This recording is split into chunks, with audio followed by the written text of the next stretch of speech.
Dear students, നമ്മുടെ improvement exam ഇങ്ങോട്ട് എത്താറായി.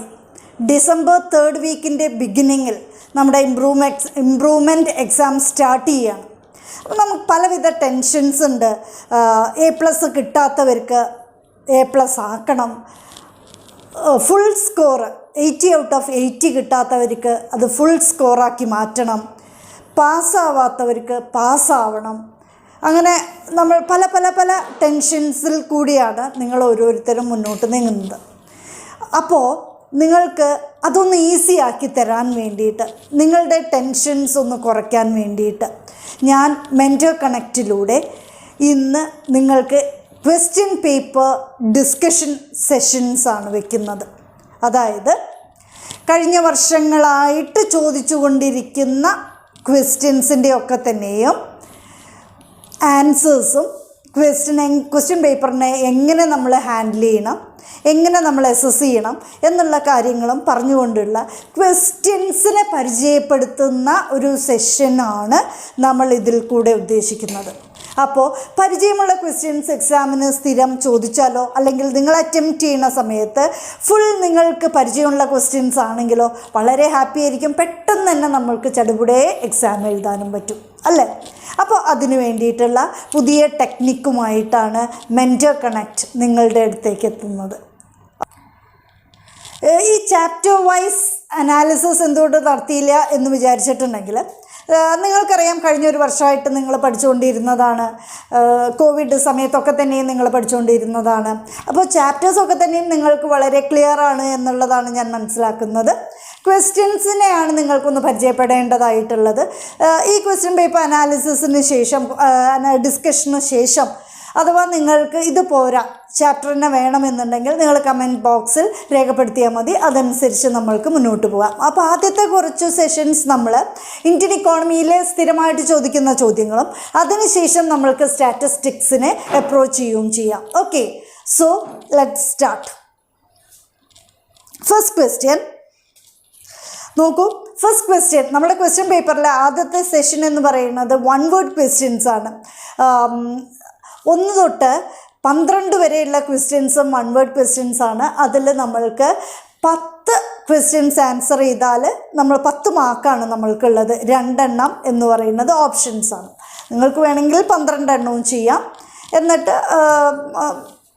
12 ഏതാണ് ബെസ്റ്റ് എന്ന് വിചാരിച്ചാൽ എക്സാമിനർ മാർക്ക് ഇട്ടുകൊള്ളും. ഓക്കെ, അപ്പോൾ ഫസ്റ്റ് ക്വസ്റ്റ്യൻ നിങ്ങൾക്കറിയുന്ന ക്വസ്റ്റ്യൻ ആണ്. ബിഫോർ 1921 ഇന്ത്യ ഡെമോഗ്രാഫിക് ട്രാൻസിഷൻ്റെ ഏത് സ്റ്റേജിലായിരുന്നു? Very easy question. India was in the first stage of demographic transition. നിങ്ങൾക്കറിയാം high birth rate and high death rate ആയിരുന്നു 1921 വരെയുള്ള സിറ്റുവേഷൻ എന്ന് പറയുന്നത്. ഓക്കെ, ഇനി നമുക്ക് we can move to the second question. Which of the following is a discrete series അല്ലെങ്കിൽ discrete variable എന്നാണ് ചോദിച്ചിരിക്കുന്നത്. Answer is population. Okay, next one is the third question, very easy question. Which of the following statement is not true with respect to the industrial policy resolution of 1956? നോക്കൂ, industrial policy resolution of 1956 നിങ്ങൾ കൃത്യമായിട്ട് പഠിച്ചിരിക്കണം. അത് എല്ലാ എക്സാംസിനും ചോദിക്കുന്നതാണ്. 1 word ആയിരിക്കാം, 3 mark ആയിരിക്കാം, 2 marks ആയിരിക്കാം, 5 marks ആയിരിക്കാം. അങ്ങനെ പല രീതിയിലുള്ള മാർക്ക് വ്യത്യാസത്തിൽ ഇൻഡസ്ട്രിയൽ പോളിസി റെസൊല്യൂഷൻ ഓഫ് 1956 ചോദിക്കാറുണ്ട്. ഇപ്പോൾ നമ്മളിവിടെ ആൻസർ ചെയ്യാൻ പോകുന്നത് 1 mark ക്വസ്റ്റ്യൻ ആണ്. ഇതിൽ ഏതാണ് ഇതിൽ പെടാത്തത് എന്നാണ് ചോദിച്ചിരിക്കുന്നത്. It is based on the second 5-year plan, classified industries into 3 categories, promoted regional equality and last one abolished industrial licensing. 1956 industrial policy resolution ഇൻഡസ്ട്രീസിൻ്റെ ലൈസൻസ് എബോളിഷ് ചെയ്തിട്ടില്ല. Okay, the next one is which Indian 5-year plan recognized the importance of human capital in economic growth എന്നാണ് ചോദ്യം. ഇതിൽ 3rd തന്നിട്ടുണ്ട്, 4th തന്നിട്ടുണ്ട്, 6th തന്നിട്ടുണ്ട്, 7th തന്നിട്ടുണ്ട്. Answer is the 7th 5-year plan ആണ് answer. Okay, a system of farming that restores, maintains and enhances ecological balance. ഏത് system of farming ആണത്? കോപ്പറേറ്റീവ് ഫാമിംഗ് ആണോ, ടെറസ് ഫാമിംഗ് ആണോ, ഓർഗാനിക് ഫാമിംഗ് ആണോ? None of these. ഏതാണ് നമ്മൾക്ക് നല്ലൊരു ecological balance ഉണ്ടാക്കുന്നത്? Organic farming.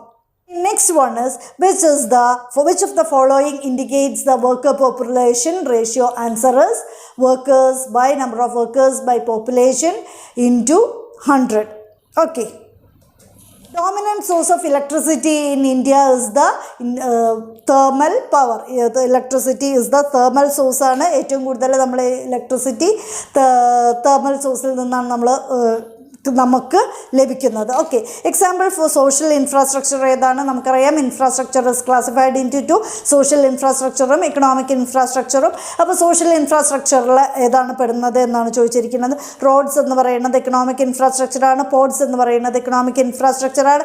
സ്കൂൾസ് എന്ന് പറയുന്നത് സോഷ്യൽ ഇൻഫ്രാസ്ട്രക്ചറാണ്. പവർ പ്ലാന്റ്സ് എന്ന് പറയുന്നത് എക്കണോമിക് ഇൻഫ്രാസ്ട്രക്ചറാണ്. Okay, next, which of the following countries is related to great proletarian cultural revolution? ഏതാണ്? Answer is China.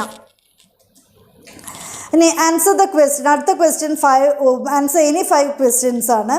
13 to 18, 13ാമത്തെ question തൊട്ട് 18ാമത്തെ ക്വസ്റ്റ്യൻ 2 മാർക്കാണ് ഓരോ ചോദ്യത്തിനും.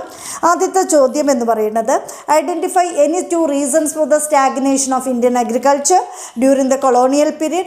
ഞാനിത് നിങ്ങൾക്ക് 4 റീസൺസ് തന്നിട്ടുണ്ട്. നിങ്ങൾക്ക് 4 എണ്ണവും പഠിക്കാം. ചിലപ്പോൾ 4 എണ്ണമായിരിക്കും ചോദിക്കുക, ചിലപ്പോൾ 2 എണ്ണം. ഇപ്പോൾ ഇത് 2 മാർക്കിൻ്റെതായതുകൊണ്ട് നിങ്ങൾ 2 എണ്ണം എഴുതുന്നു.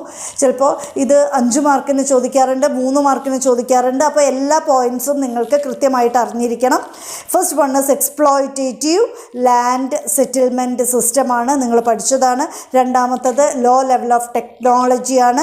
മൂന്നാമത്തത് ലോ ലെവൽ ഓഫ് ഫെർട്ടിലൈസർ യൂസാണ്. ലാക്ക് ഓഫ് ഇറിഗേഷണൽ ഫെസിലിറ്റീസാണ്. Okay, clear. Next one, list out any 4 indicators which are use to assess the people health. പീപ്പിളിൻ്റെ ഹെൽത്ത് അസസ് ചെയ്യാൻ ഉപയോഗിക്കുന്ന കുറച്ച് ഇൻഡിക്കേറ്റേഴ്സിൻ്റെ പേരാണ് ചോദിച്ചിരിക്കുന്നത്. നമുക്കറിയാം infant mortality, life expectancy, maternal mortality, incidence of communicable and non-communicable diseases, health infrastructure, and also number of hospitals. Okay, next one is identify any two similarities in development strategies of India, Pakistan and China. നമുക്കറിയാം 3 രാജ്യങ്ങളും ഒരേ സമയത്താണ് at the same time they started their developmental process അല്ലേ.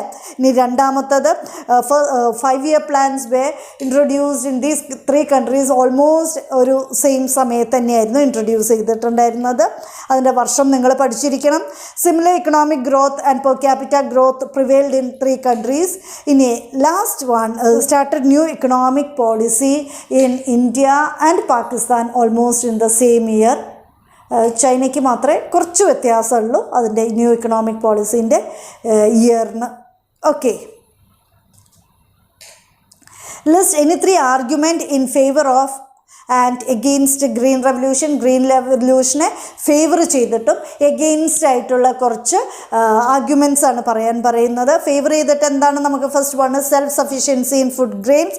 Marketed surplus കിട്ടി, നമ്മൾക്ക് ധാരാളം വിൽക്കാനുള്ള സാധനങ്ങൾ നമ്മൾക്ക് കിട്ടി. എക്സ്പോർട്ട് ഓഫ് ഫുഡ് ഗ്രെയിൻസ് നമുക്ക് കയറ്റി അയക്കാനായിട്ട് പറ്റി. ബഫർ സ്റ്റോക്ക് ഇൻക്രീസസ്, നമ്മളുടെ ഗോഡൗണിലൊക്കെ നമ്മൾക്ക് സ്റ്റോക്ക് ഇൻക്രീസ് ചെയ്യാനായിട്ട് പറ്റി.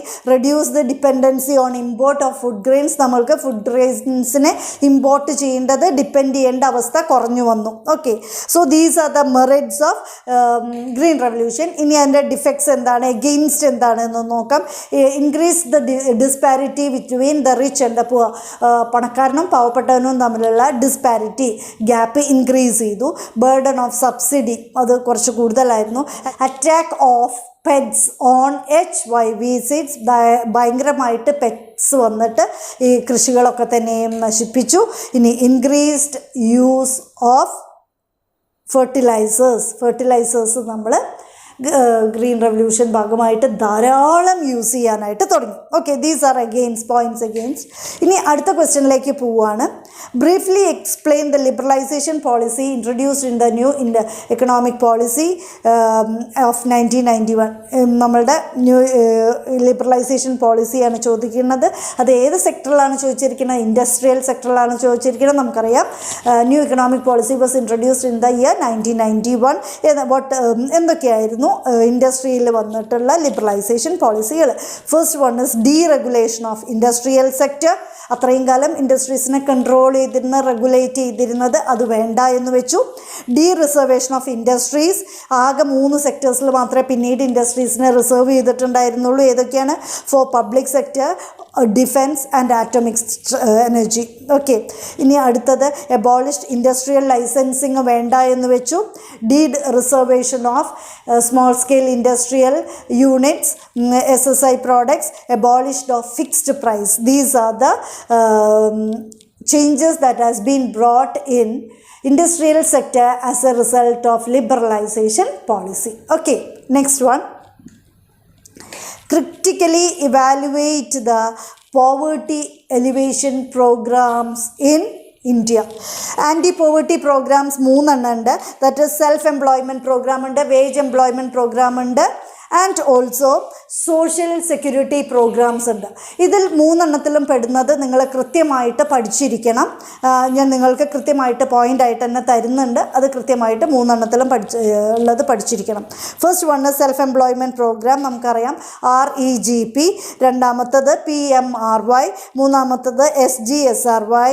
And next one SGSY. that is the എന്ത് പ്രോഗ്രാമാണ്? ദാറ്റ് ഈസ് സെൽഫ് എംപ്ലോയ്മെൻറ്റ് പ്രോഗ്രാമാണ്. ഇനി വേജ് എംപ്ലോയ്മെൻറ്റ് പ്രോഗ്രാംസ് ഏതൊക്കെയാണ്?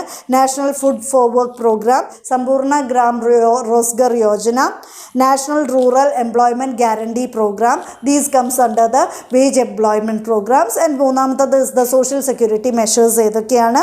Public distribution system, integrated child development schemes.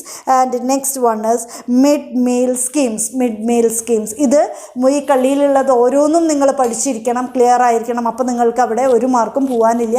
8 മാർക്കിൻ്റെ ചോദ്യമായിട്ട് സ്ഥിരം ചോദിക്കുന്നതാണിത്. അതുകൊണ്ട് തന്നെ നിങ്ങൾക്ക് ഇനി നമ്മളോട് ക്വസ്റ്റ്യൻ എന്ന് പറയുന്നത് നമ്മൾ ആൻസർ ഇവിടെ തീർന്നിട്ടില്ല. ക്രിറ്റിക്കലി ഇവാലുവേറ്റ് ചെയ്യാനാണ് പറഞ്ഞിരിക്കുന്നത്. അപ്പോൾ നമ്മളിവിടെ പറഞ്ഞിരിക്കുന്നത് പോവർട്ടി എലിവേഷൻ പ്രോഗ്രാംസ് ആണ് ഇപ്പോൾ പറഞ്ഞു കഴിഞ്ഞത്. ക്രിറ്റിക്കലി ഇവാലുവേറ്റ് ചെയ്യാനാണ് പറഞ്ഞിരിക്കുന്നത്. അപ്പോൾ നമ്മൾ ഇവിടെ പ്രോഗ്രാംസ് മാത്രമാണ് ഇപ്പോൾ പറഞ്ഞു കഴിഞ്ഞത്. ക്രിറ്റിക്കലി ഇവാലുവേറ്റ് ചെയ്യാം. First criticism is hunger, literacy and lack of basic amenities still prevalent. അല്ലേ? ഈ കാര്യങ്ങളൊക്കെ തന്നെയും ഇപ്പോഴും അവശേഷിക്കുന്നുണ്ട്. വിശപ്പുണ്ട്, ഇല്ലിറ്ററസി ഉണ്ട്, and lack of basic amenities are still prevalent. And benefit of the poverty alleviation programs is enjoyed by the non-poor. Non-poor ആണ് ഏറ്റവും കൂടുതൽ ഈ പ്രോഗ്രാം എൻജോയ് ചെയ്യുന്നത്. Next one is resource allocation is not sufficient. And last one is non participation of local level of institutions in this program. ഇത്രയും നിങ്ങൾ എഴുതി കഴിഞ്ഞിട്ടുണ്ടെങ്കിൽ നിങ്ങൾക്ക് 8 മാർക്കിൻ്റെ ക്വസ്റ്റൻ ആണെങ്കിൽ ഫുൾ നിങ്ങൾക്ക് കിട്ടിയിരിക്കും. എവിടെയും നിങ്ങൾക്ക് 1 മാർക്ക് പോലും മിസ് ചെയ്യാനില്ല. നിർബന്ധമാണ് ഇത് നിങ്ങൾ കൃത്യമായിട്ട് പഠിച്ചിരിക്കണം. Okay.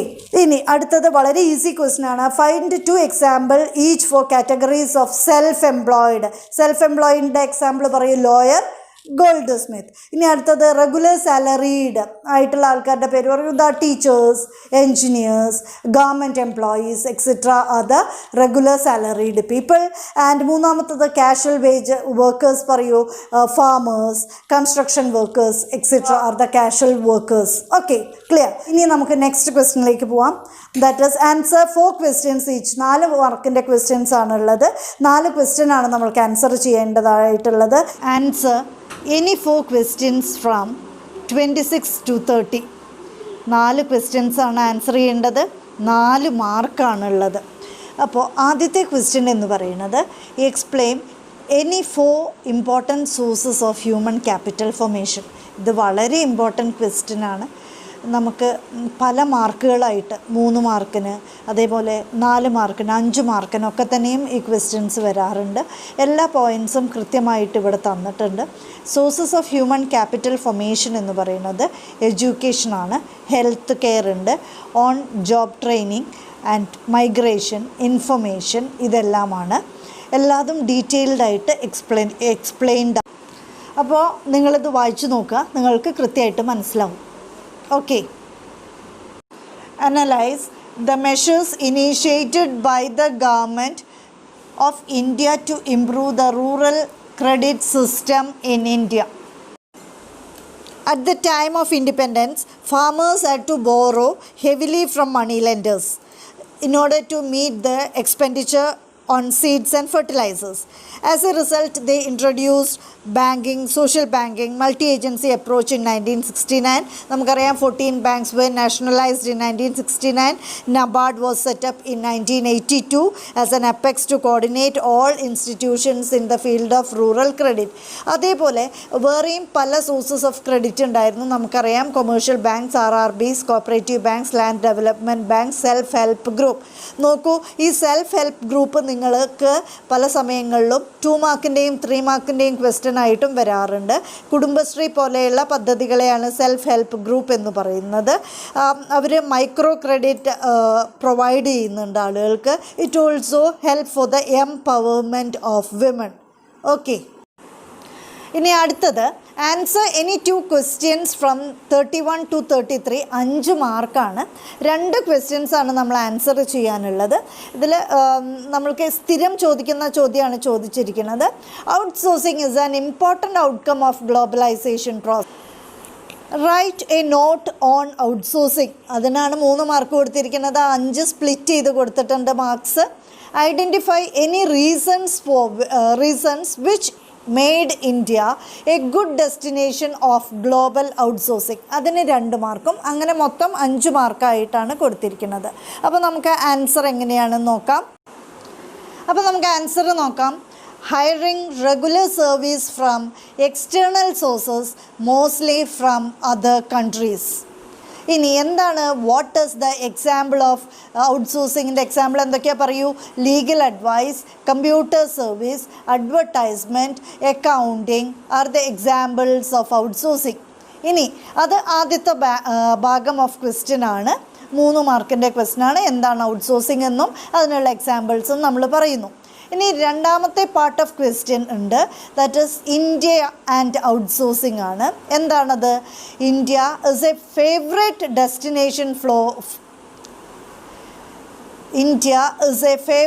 Destination four global outsourcing. കാരണം എന്താണ്? First one is the skilled man power in India. രണ്ടാമത്തത് ലോ വേജ് റേറ്റ് ആണ്. മൂന്നാമത്തത് reasonable degree of skill and accuracy. Okay.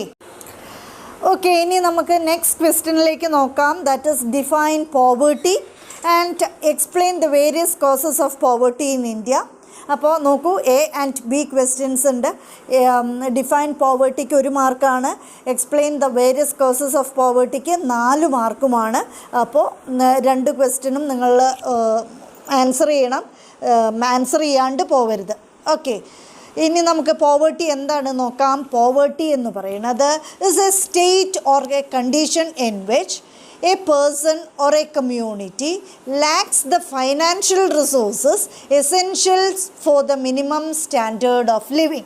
ആവശ്യത്തിന് ജീവിക്കാൻ വേണ്ട ഫൈനാൻഷ്യൽ റിസോഴ്സസ് ഇല്ലാത്ത അവസ്ഥയെയാണ് പോവേർട്ടി എന്ന് പറയുന്നത്. ഇനിയോ, poverty means that income level from employment is so low that basic human needs can be met. Okay. ഇതിൽ ഏതെങ്കിലും ഒരെണ്ണം, 2 ഡെഫിനിഷൻ ഞാൻ എഴുതിയിട്ടുണ്ട്. ഏതെങ്കിലും ഒരു ഡെഫിനിഷൻ നിങ്ങൾ പഠിച്ചാൽ മതി. 1 മാർക്കിൻ്റെ ക്വസ്റ്റ്യൻ ആണ്. ഇനി രണ്ടാമത്തെ ഭാഗം നമുക്ക് നോക്കാം. കോസസ് ആണ് അതിൽ പറയുന്നത്. ഇവിടെ ഞാൻ 8 കോസസ് തന്നിട്ടുണ്ട് കോസസ് ഓഫ് പോവേർട്ടി ആയിട്ട്. ആവശ്യമുള്ള കോസസ് നിങ്ങൾ എഴുതിയാൽ മതി. Low level of education and സ്കില്ലാണ് ഫസ്റ്റ് കോസ് എന്ന് പറയുന്നത്. ഇൽ ഹെൽത്ത് ആൻഡ് സിക്നെസ് ആണ് രണ്ടാമത്തെ കോസ് എന്ന് പറയുന്നത്. മൂന്നാമത്തത് ഡിസ്ക്രിമിനേഷനാണ്. നാലാമത്തത് സോഷ്യൽ ആൻഡ് ഇക്കണോമിക് ഇന്നീക്വാളിറ്റിയാണ്. അഞ്ചാമത്തത് സോഷ്യൽ എക്സ്ക്ലൂഷനാണ്. ആറാമത്തത് അൺഎംപ്ലോയ്മെൻ്റ് ആണ്. ഏഴാമത്തത് ഇൻഡെപ്റ്റഡ്നെസ്സാണ്. എട്ടാമത്തത് അൺഈക്വൽ ഡിസ്ട്രിബ്യൂഷൻ ഓഫ് വെൽത്ത് ആണ്. And last one is lack of social welfare expenditure. നോക്കൂ, നിങ്ങൾക്ക് 2 ഭാഗമായിട്ടാണ് ക്വസ്റ്റ്യൻ തന്നിരിക്കുന്നത്. 5 മാർക്കിൻ്റെ ക്വസ്റ്റ്യൻ ആണ്. അപ്പോൾ നിങ്ങൾ ആദ്യം ഡെഫിനിഷൻ വേണം, അതിനുശേഷം ചുരുങ്ങിയത് 5 പോയിൻറ്റ്സ് എങ്കിലും നിങ്ങൾ കോസസ് ആയിട്ട് പറഞ്ഞിരിക്കണം. ഓക്കെ, ഇനി നെക്സ്റ്റ് വൺ. ഇനി അടുത്ത ക്വസ്റ്റ്യൻ 8 മാർക്കിൻ്റെ ക്വസ്റ്റ്യൻ ആണ്. 2 8 മാർക്കിൻ്റെ ക്വസ്റ്റ്യൻസ് ആണ്. Any 2 questions from 34 to 36, 2 questions ആണ് നമ്മൾ ആൻസർ ചെയ്യാനുള്ളത്.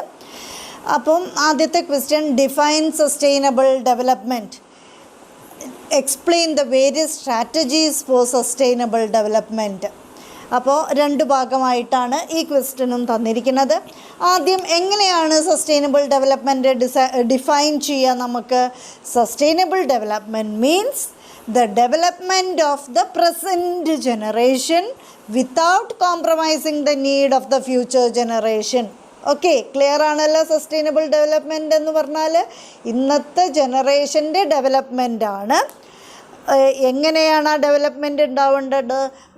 Without compromising the needs of the future generation. പക്ഷേ നാളത്തെ ജനറേഷന് ഒരു തടസ്സവും വരാത്ത രീതിയിലായിരിക്കണം ഇന്നത്തെ പ്രസൻറ്റ് ജനറേഷൻ്റെ ഡെവലപ്മെൻറ്റ് എന്നാണ് പറയുന്നത്. ഓക്കെ,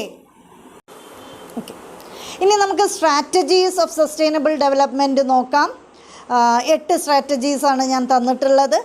നിങ്ങളത് നിർബന്ധമായിട്ടും പഠിച്ചിരിക്കണം. 8 മാർക്കിൻ്റെ ക്വസ്റ്റ്യനാണ്. എല്ലാ എക്സാമിനും ഈ ക്വസ്റ്റ്യൻ സ്ഥിരമായിട്ട് വരുന്നതാണ്, നിർബന്ധമാണ്. നിങ്ങൾ പഠിച്ചിരിക്കണം. ഈ ക്വസ്റ്റ്യൻ കണ്ട ഉടനെ തന്നെ നിങ്ങൾ പഠിച്ചിരിക്കണം. വളരെ ഈസിയുമാണ് ഇത് പഠിക്കാനായിട്ട്. അപ്പോൾ സ്ട്രാറ്റജീസ് വേഗം പഠിക്കൂ. Use of non conventional sources of energy. ആദ്യത്തെ സ്ട്രാറ്റജി എന്ന് പറയുന്നത് നമ്മൾ നോൺ കൺവെൻഷണൽ ആയിട്ടുള്ള സോഴ്സസ് ഓഫ് എനർജി നമ്മൾ യൂസ് ചെയ്യണം. രണ്ടാമത്തത് LPG, gobar gas in rural areas. We should use LPG and gobar gas in rural areas. മൂന്നാമത്തത് CNG in urban areas. Urban ഏരിയാസിൽ നമ്മൾ CNG യൂസ് ചെയ്യണം. Wind power mill, wind power നമ്മൾ use ചെയ്യണം. Wind mill use ചെയ്യണം എന്നാണ് പറയുന്നത്. ആദ്യം ഇനീഷ്യൽ കോസ്റ്റ് എന്ന് പറയുന്നത് കുറച്ച് കോസ്റ്റ്ലി ആണെങ്കിലും it is very good for sustainable development. Solar power is very good for sustainable development. Mini hydel plants നമ്മൾ യൂസ് ചെയ്യണം. അതേപോലെ bio composting and bio pest controls are the important strategies four sustainable development. അപ്പോൾ dear students, നമ്മളുടെ ആദ്യത്തെ first part of question paper discussion ഇവിടെ അവസാനിപ്പിക്കുകയാണ്. Indian ഇക്കോണമിയിലെ 2020 മാർച്ചിലെ question പേപ്പറായിരുന്നു നമ്മൾ discuss ചെയ്തത്. നിങ്ങളെഴുതിയ ക്വസ്റ്റ്യൻ പേപ്പറാണ്, കഴിഞ്ഞ മാർച്ചിൽ നിങ്ങളെഴുതിയ ക്വസ്റ്റ്യൻ പേപ്പറാണ്. ഈ ഡിസ്കഷനിലൂടെ നിങ്ങൾക്ക് എവിടെയാണ് പോരായ്മകൾ വന്നിട്ടുള്ളത് എന്നുള്ളത് നിങ്ങൾക്ക് കൃത്യമായിട്ട് മനസ്സിലാക്കാനായിട്ട് സാധിക്കും, ഒരു തിരിച്ചറിവ് ഉണ്ടാവാനായിട്ട് സാധിക്കും. അതുകൊണ്ട് ഇനി അടുത്ത ക്വസ്റ്റ്യൻ പേപ്പർ ആകുമ്പോഴേക്കും നിങ്ങളൊന്നും കൂടി വളരെ റിലാക്സ്ഡ് ആവും എന്നെനിക്ക് തോന്നുകയാണ്. So all the best, study fast. Bye. See you.